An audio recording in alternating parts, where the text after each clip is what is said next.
Hi, I'm Robin Bullock, and we're here at Dream Guitars in Weaverville, North Carolina.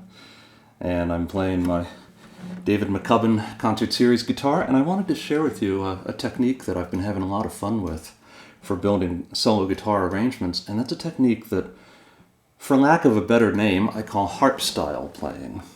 Harp-Style melody playing. The idea here is that typically when you play a melody on guitar, you go along one string until it's time to shift over to the next string and go on that way. So each note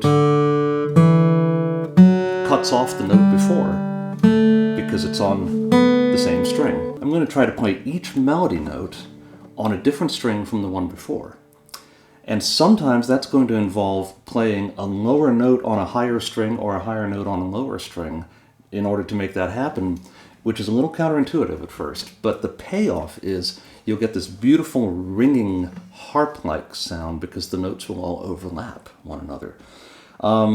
This can be done in standard tuning up to a point, but it really works better in open tunings or altered tunings of one sort or another.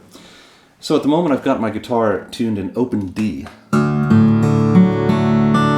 From the low string to the high string, D, A, D, F sharp, A, D.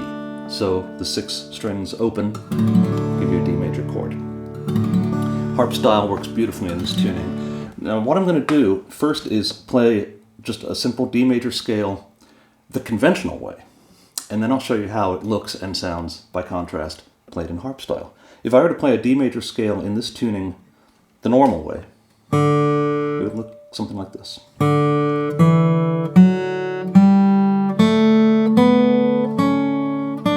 See how each note cuts off the one before because it's on the same string. Now what I'm going to do instead is, if a note is on an open string, I'll keep it on the open string. If it's a fretted note, I'll see if I can find it somewhere else to let that open string keep ringing. So I start my scale with D, the open 4th string, and then instead of cutting that note off to play the next note on the 2nd fret of the 4th string, I'm going to go out to the 7th fret of the 5th string and play it there. So now the notes overlap.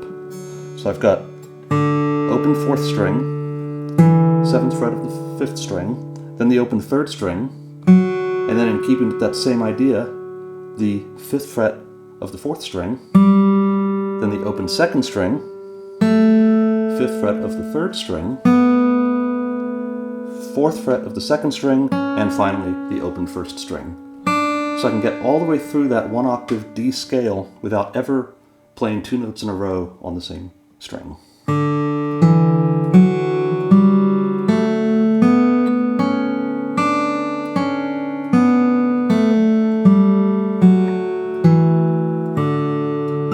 So you get this beautiful harp effect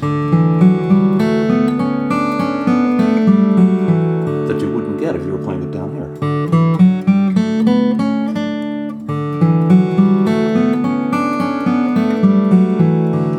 Take it a little further in the key of D, you've got a couple more notes, the 7th fret of the 2nd string and the 4th fret of the 1st string before we run out of strings.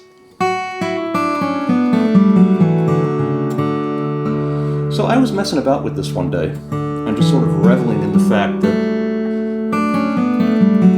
I could play this D scale just zigzagging across the fingerboard like this.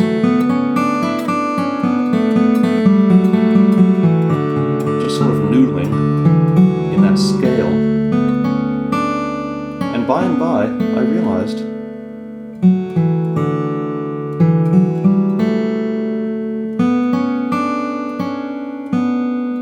well, look at that.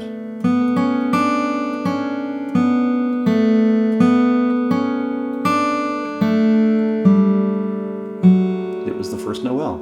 It's nothing more than a scale.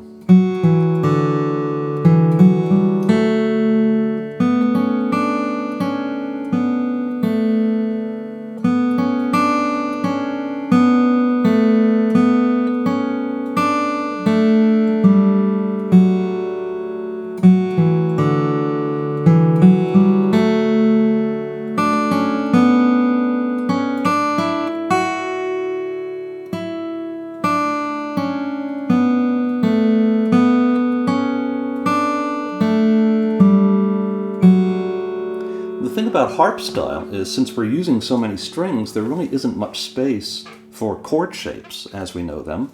But the thing is, we're creating so much sound just with the melody, we don't really need them. All we need is the simplest possible bass line, and we're there.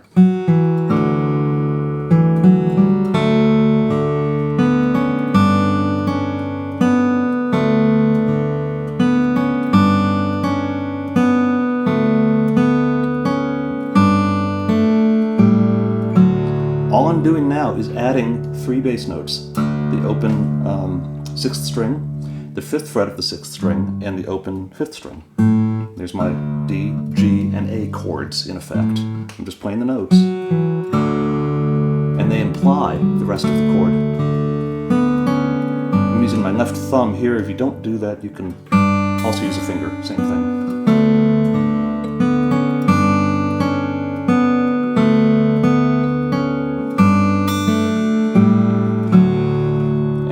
Basically built itself, just from playing the melody harp style.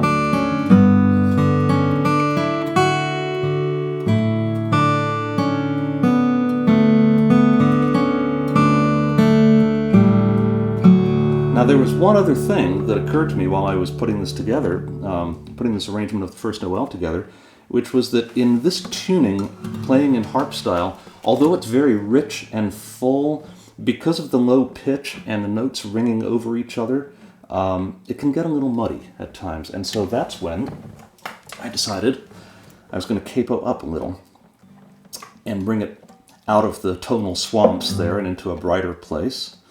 I just arbitrarily put the capo on the 5th fret just to see what would happen. And as a simple matter of physics, higher frequencies don't sustain as long as lower frequencies do. So if I play it up here, the notes will pop out a little more and they won't ring quite as long. So it'll sound brighter and it'll sound clearer.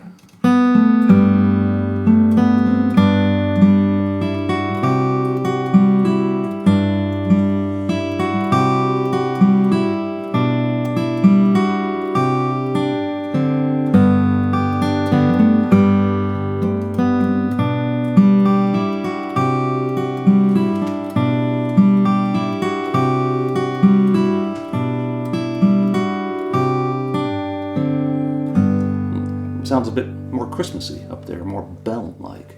So this was the final version of the arrangement that grew out of just noodling in open D tuning in harp style.